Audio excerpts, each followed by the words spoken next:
The Tesla Powerwall 3 battery has now been available to homeowners for just under a year and has already been called by some the best solar battery ever made. And after making a video about the battery in 2024 and since then being a part of a number of installations with the battery, I'm here to provide you with all of the massive updates that have been made to the battery recently, as well as the updates that we can expect to see going into 2025. Firstly, when Tesla released this battery in 2024, they were fairly withholding regarding a number of features and specifications of the battery for no apparent reason, but since then, all of that has been discovered. To refresh everybody, the Tesla Powerwall 3 battery provides homeowners with a storage capacity of 13.5 kilowatt hours and a power output of 11.5 kilowatts. These ratings make it so that for most properties, only one battery would be needed to provide whole home backup during grid down scenarios. This was a massive step up from the Powerwall 2, as the previous generation had a fairly low power output, making it difficult for homeowners to power essential loads during outages with just a single unit. Since the new Powerwall 3 provides 11.5 kilowatts of power output and up to 30 kilowatts of peak power output to fire up larger loads, deciding on the number of Tesla Powerwalls for most homeowners will come down to how much storage capacity they want in total for their backup battery system. Now, Tesla achieved this improvement while transitioning the battery from using the traditional NMC chemistry to the new industry standard LFP chemistry. This change makes the battery much safer and more powerful, although slightly physically larger. Now, you may have heard this before or read online that the Tesla Powerwall 3 was made for installers, and really what they mean by that is that the battery takes a lot less time and is a lot easier for the contractors to install. Now, you might be thinking to yourself, well, as a homeowner, why should I care about that? Well, the reality is that previously, installers had to anticipate having 2 to 3 crew members, likely electricians, on the property for most of a day, if not 2 days. And for that reason, they had to price that labor cost into their bids, ultimately passing it on to homeowners. What Tesla achieved with the Powerwall 3 was designing a battery that could be installed in only a few hours by just 1 or 2 electricians. Now, this was accomplished by using a hybrid inverter, meaning an integrated inverter, and then also introducing the meter collar, also called by Tesla the backup switch. Without getting too technical, the meter collar eliminates the need to rewire all the critical loads into a separate subpanel, shaving about $3,000 to $4,000 off of equipment costs for installations, and instead, this was replaced by a piece of hardware costing Tesla less than $1,000, which is installed behind the meter on your electrical panel. The caveat to all of this, however, was that Tesla was one of the first companies to mass market this new technology,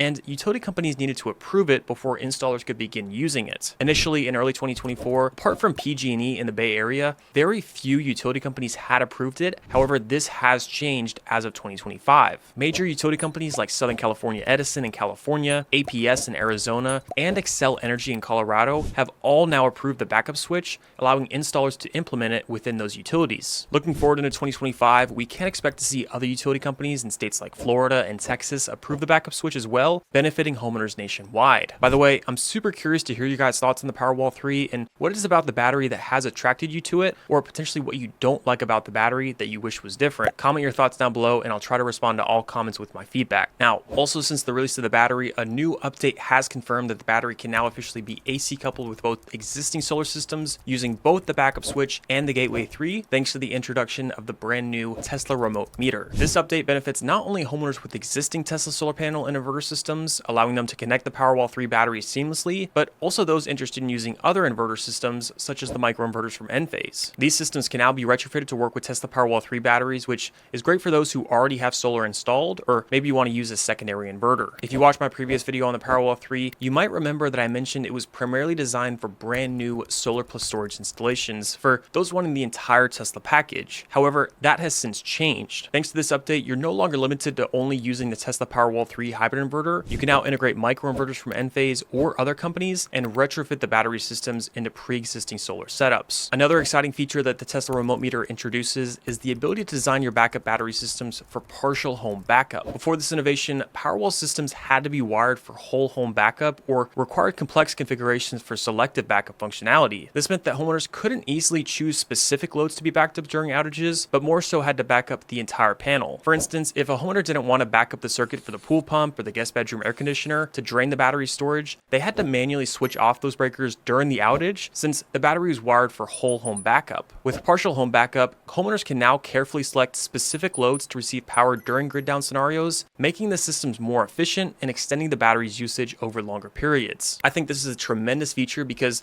there are many circuits and homes that homeowners might not prioritize during an outage, and having the ability to choose how your storage is distributed really ensures that your stored energy lasts significantly longer. Besides the meter collar and remote meter, Tesla has also recently officially released their expansion pack batteries and begun shipping them to contractors across the country. Now, if you're unaware what an expansion pack battery is, simply put, it is a battery that does not have an internal inverter. An expansion pack battery can be added to a Tesla battery system after a non-expansion pack unit is installed, offering the benefits of additional storage capacity without requiring additional inverters. The value here is that for many properties, only 2 or 3 batteries with inverters will be needed to provide the required power output to charge the loads in the house, beyond which additional units are unnecessary. However, many homeowners may want to continue increasing overall storage capacity without necessarily buying more power, and that is what the expansion pack battery offers. Tesla is able to shave off around $1,200 off the cost of each battery by removing the internal inverter, which can be very valuable for people looking to scale their systems without necessarily scaling their power. Now, for most homes, you'd probably start considering an expansion unit after your 3rd or 4th battery, as power output is still crucial, especially for homes with high energy demands. Now, if you're looking into shopping for a Tesla Powerwall 3 for your home today, the only bad news I can report to you is that we have begun to see a backlog of Powerwall 3 orders since recent extreme weather events in California, Texas, and Florida have increased demand substantially over the past quarter, so make sure you ask your solar consultant where order timeline stands so that you're aware. As far as some recent news regarding Tesla themselves,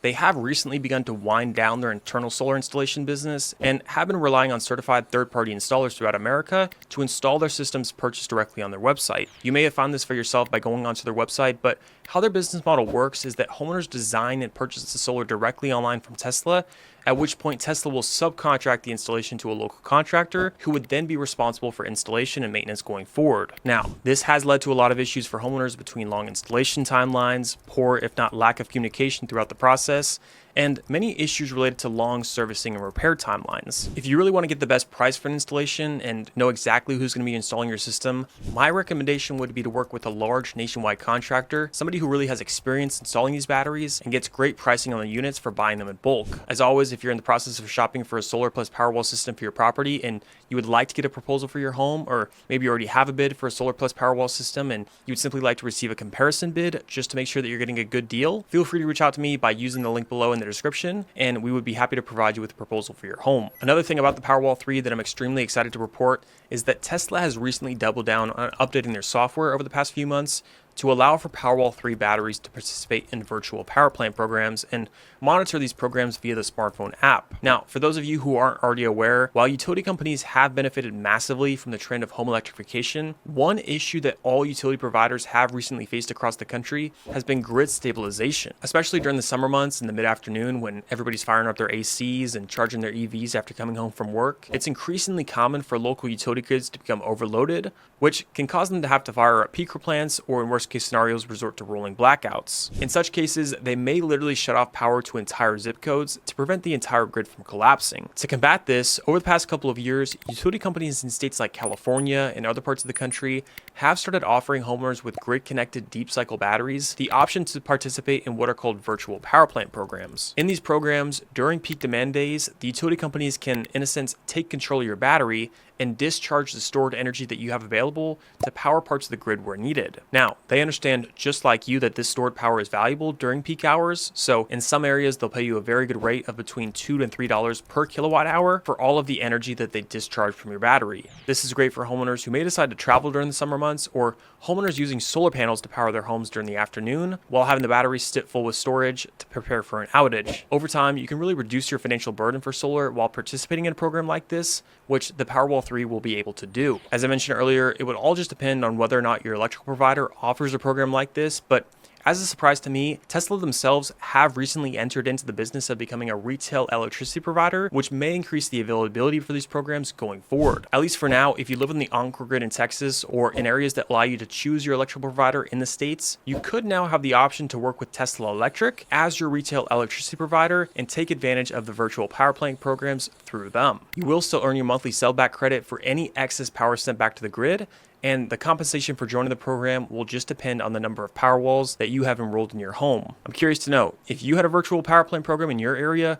would you sign up for it? Why or why not? Comment your thoughts down below and I'll let you know my thoughts. Now, above all, the single thing that I'm most excited to tell you guys about the Powerwall 3 is that bi-directional charging is finally here. Bi-directional charging, or vehicle to home charging, has become one of the most talked about technologies in the residential solar industry for years, but when it exactly was going to release, nobody exactly knew. What bidirectional charging means is that in the event of a power outage, homeowners with a compatible electric vehicle could discharge their car's stored electricity to the battery, which would then power the loads in the house. This is truly game-changing because per se you only have one Tesla Powerwall 3, which has 13.5 kilowatt hours of storage, but you own a Tesla Cybertruck that has 100 kilowatt hours of storage. Well, in the event of an outage, your home backup system would have, in theory, 113.5 kilowatt hours of storage. So all you'd be limited to in powering the house completely would be the total power output of your backup battery system. This is all made possible through a technology called Tesla PowerShare, and it requires additional hardware, which must be purchased along with the Powerwall 3 battery. This added hardware will run around $2,500, but